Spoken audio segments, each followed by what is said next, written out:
Hello friends, welcome to my channel. আজকে এসেছি একটা নিমন্ত্রণে। এই যে বাবাটা দেখতে পাচ্ছেন, আজকে ওর অন্নপ্রাশন। ও আজকে প্রথম ভাত খেয়েছে। তো আমরা সবাই চলে এসেছি কালী মন্দিরে। এখানে ওকে ভাত খাওয়ানো হয়েছে ঠাকুর ভোগ দিয়ে। তো এখানে শিব মন্দিরও আছে এবং রাধা গোবিন্দের মন্দিরও আছে এবং কালী মন্দিরও আছে। আমার খাওয়া দাওয়া হয়ে গেছে। খাওয়া দাওয়া শেষে ভাবলাম যে একটু ভিডিও করে নিই, যেহেতু বাকি সবাই খাচ্ছিল। তো এই যে পেছন দিয়ে দেখতে পাচ্ছেন আপনাদের দাদা সার্ভ করছে। আমাকেও কিন্তু সার্ভ করেছিল, কিন্তু সার্ভ করার সময় ও আমাকে পায়েস কম দিয়েছিল। তো আমি ওকে বললাম যে তুমি আমাকে এত পায়েস কম দিলে কেন? তো তারপর ও আমাকে আরও 1 চামচ পায়েস দিয়েছিল।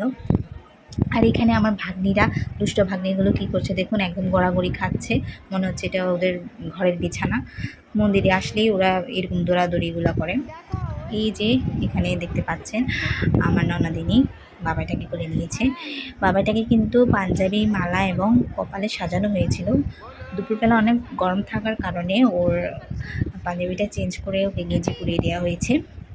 আর এখানে এসে সবার সাথে দেখা হলো, অনেকের সাথে দেখা হয়েছে পরিচিত, ভালোই লাগলো এসে। আর এখানে রান্নার আইটেমগুলো অনেক ভালো হয়েছে, যেহেতু নিরামিষ ছিল।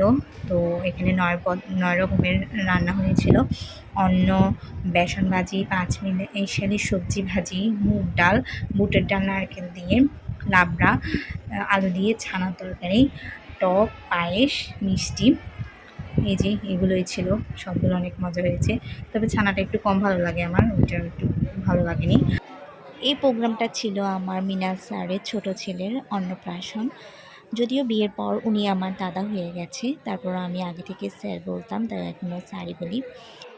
তো এই ছিল আজকের ব্লগ। সবাই ভালো থাকবেন, টাটা।